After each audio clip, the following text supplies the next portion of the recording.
Rhode Island may seem quaint with its charming small towns and picturesque landscapes. It has a beautiful coastline that stretches for miles, offering breathtaking views. The air is fresh and invigorating, but darkness lurks beneath the surface, hidden in the mist. This is a place with a history that is both rich and complex. It's a history filled with shadows, secrets, and untold stories. It's a history that whispers of things we don't understand, things that defy explanation. In the late 19th century, a terror gripped the small town of Exeter, a terror that would leave a lasting mark. It wasn't a terror of the living, but something far more sinister. It was a terror of the dead, a fear that haunted the townspeople. People whispered about an evil lurking in the shadows, an evil that could not be seen. They spoke of a vampire, a creature of the night that fed on the living. This is the story of Mercy Brown, a tale that has been passed down through generations. She was a young woman trapped in a nightmare that would become legend. Her story chills us to this day, a reminder of the unknown. It reminds us that some things are best left buried, hidden away from the light of day. The Brown family was struck by tragedy. A terrible illness swept through their home. It was consumption. We call it tuberculosis today. It was a killer in the 1800s. First, Mary Olive Brown, the eldest daughter, succumbed to the disease. Then their mother Mary followed.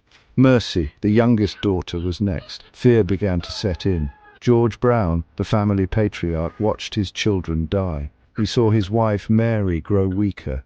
Despair consumed him. He turned to whispers of an ancient evil. Could a vampire be responsible for his family's suffering? Edwin, the son, died after drinking the ashes of Mercy's heart. The family was devastated. The townspeople were afraid. Their once peaceful lives had been shattered by an unseen terror. They had seen too much death.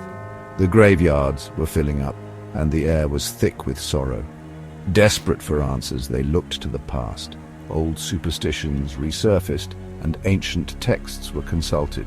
Stories of the undead circulated in hushed tones. Whispers of dark forces at play spread like wildfire. One name kept coming up: Mercy Brown. Her story was on everyone's lips. Mercy was George's youngest daughter. She had been the light of his life. She had died recently from consumption, a disease that had claimed many lives. People remembered strange occurrences after her passing, unexplained events that defied logic. Some claimed to have seen her walking at night, her ghostly figure haunting the streets. Others spoke of feeling her presence in their homes. The fear intensified, gripping the town in a vice. The townspeople believed that Mercy might be a vampire, a creature of the night preying on the living. They thought she might be preying on her own family. The fear of losing more loved ones was unbearable.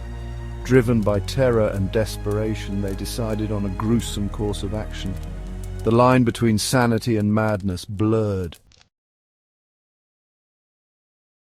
Section 4. Unearthing the Past. Mercy Brown's Exhumation. On that chilling March day in 1892, the townspeople gathered at the Chestnut Hill Cemetery. They were there to exhume the body of Mercy Brown. The ground was cold. The air was thick with dread. Mercy's body was exhumed. To their horror, it was remarkably well preserved. Her heart, they claimed, was still filled with liquid blood. This, they believed, was proof of her vampirism. Driven by fear, they cut out her heart and burned it to ashes. They then mixed the ashes with water and gave it to Edwin to drink. They believed this would break the curse. Section 5. A legacy of fear and folklore. Mercy's enduring story. Mercy Brown's story is a chilling reminder of the power of fear and superstition. In the late 19th century, her death sparked a wave of hysteria in her small Rhode Island community. It's a tale that continues to fascinate and terrify, capturing the imagination of those who hear it. Her story became part of national folklore, a symbol of the era's fear of the unknown and the supernatural. Some believe it even inspired Bram Stoker's Dracula, published just a few years later, adding to her legend. Today, Mercy's grave remains a site of morbid curiosity, drawing visitors from near and far. People still visit, leaving trinkets and offerings as tokens of their fascination. They whisper her name, caught between fascination and fear, wondering about the truth behind the legend. The legend of Mercy Brown, the vampire of Rhode Island, lives on, a testament to the enduring power of folklore. It's a stark reminder of the darkness that can lurk beneath the surface of even the most idyllic places, a story that will never be forgotten.